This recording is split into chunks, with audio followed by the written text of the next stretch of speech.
যে এই মুর্শিদাবাদ জেলার রবিনহুড বলা হয় অধীর চৌধুরীকে, অধীর চৌধুরীর কী হবে বলুন তো? অধীর চৌধুরী অত্যন্ত টাফ লড়াইয়ের মধ্যে আছে। আমাকে যদি বলেন প্রেডিকশন করতে, তাহলে দাদার খারাপ লাগলেও আমি আজকের দিনে যে প্রেডিকশন আপনাকে এখনো আর 24 ঘন্টাও সময় নেই, কারণ কালকে সকাল 10টার মধ্যেই 9টার মধ্যে 8টার মধ্যে ইডি ভোট শুরু হবে, তারপরে 9টার মধ্যে মূল যে ইভিএম মেশিন খোলা হবে।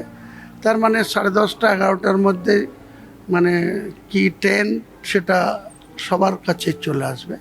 তো আমি আপনাকে প্রেডিকশন করছি যে দাদা, আমার খারাপ লাগছে বলতে, তবুও বলছি যে এখানে লাস্ট মুহূর্তে বহরমপুরের সচেতন নাগরিক বুদ্ধিজীবী মানুষ তারা ভেবে নিয়েছে যে 2021-এ বিজেপিকে ভোট দিয়েছিলাম, তারা 77-তে আটকে গেছিল।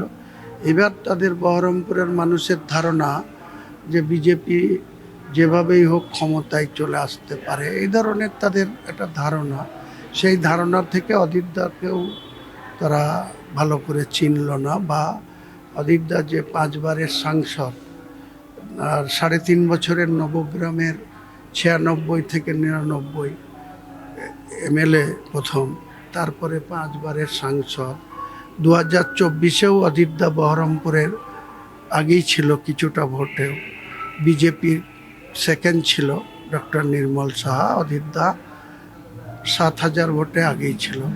সেই তুলনায় তো অধীরদা জিতা উচিত, কিন্তু আমার প্রেডিকশনে অধীরদা জিতছে না, অধীরদা হারছে, এখানে বিজেপি উইনিং হচ্ছে।